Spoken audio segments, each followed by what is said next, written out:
નમસ્કાર, તમે જોઈ રહ્યા છો બોલ ગુજરાત અને આપની સાથે હું છું હિતાલી શાહ. અષાઢ સુદ એકમથી શરૂ થઈ ગઈ છે ગુપ્ત નવરાત્રિ. જી હા, ગુપ્ત નવરાત્રિનો પ્રારંભ થઈ ગયો છે અને આ નવરાત્રિ અન્ય નવરાત્રિ કરતાં અલગ છે અને તેનું મહત્ત્વ વિશે આજે આપણે જાણીશું. અષાઢ મહિનાની આ ગુપ્ત નવરાત્રિ 26 જુલાઈથી શરૂ થઈ ગઈ છે અને 4 જુલાઈ 2025ના રોજ સમાપ્ત થશે.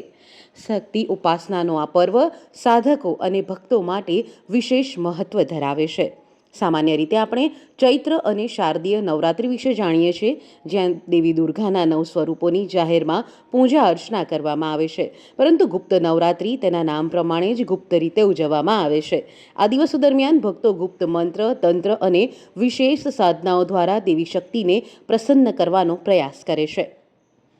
ત્યારે નડિયાદમાં દેશનું સૌથી મોટું ચાંદીનું શ્રીયંત્ર જ્યાં સ્થાપિત છે, એવા પ્રસિદ્ધ શક્તિપીઠ માઈ મંદિરમાં પણ અષાઢી નવરાત્રિની ઉજવણીનો પ્રારંભ થઈ ગયો છે.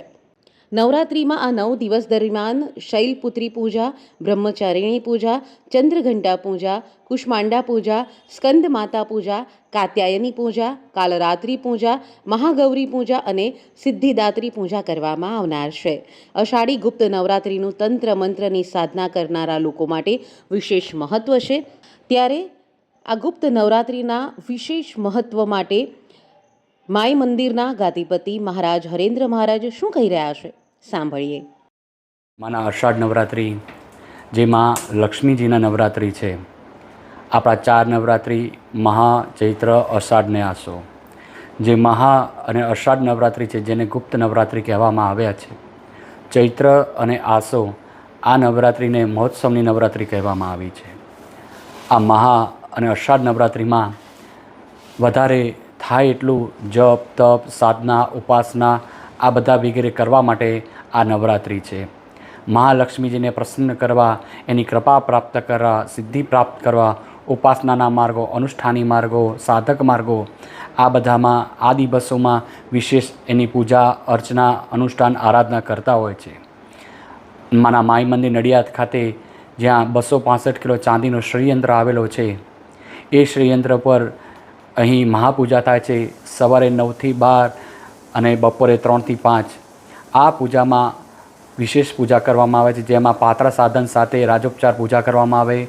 રોજ નિત્ય અલગ અલગ શ્રીયંત્ર રાજ ઉપર અભિષેક કરવામાં આવે. બપોરના ક્રમમાં અહીં અલગ અલગ દ્રવ્યો દ્વારા માતાજીને પ્રસન્ન કરવામાં આવે છે.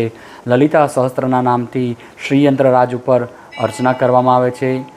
કંકુ, હળદર, કમર કાકડી, બિલ્વપત્ર તથા કમળ અને રુદ્રાક્ષ પણ સાથે સાથે અહીં અર્ચનામાં લેવામાં આવે છે. આ નવરાત્રિ મહાલક્ષ્મીજીને પ્રસન્ન કરવા આ નવરાત્રિ છે. મહાલક્ષ્મીની કૃપા પ્રાપ્ત કરવા ઓમ શ્રીમ નમઃ, ઓમ શ્રીમ ક્લીમ નમઃ. ખાલી શ્રી આવડે તો શ્રીની પણ તમે માળા કરી શકો. ઓમ ઐમ રીમ ક્લીમ ચામુંડાય વિચે શ્રી સૂક્ત. અન્ય તમે આ બધા જે માર્ગો છે, જે જપ, તપ છે, મંત્ર છે, આ બધા જગદંબા લક્ષ્મીને પ્રાપ્ત કરવાના માર્ગો છે. આપને યથાશક્તિ જે મંત્રમાં ફાવટ આવે એ તમે મિનિમમ આપ સૌ ચરણે પ્રાર્થના કરો, 3 માળા કરજો. આ નવરાત્રિ જગદંબા કહે છે હું સ્વયં દર્શન આપવા આપીશ. દેવી ભાગવતમાં એનું વર્ણન છે.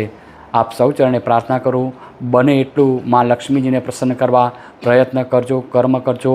મા લક્ષ્મીજી આપના પર સદા એની કૃપા વરસતી રહે, એ જ આ પવિત્ર દિવસોમાં જગદંબા મહાલક્ષ્મી ચરણે પ્રાર્થના કરું.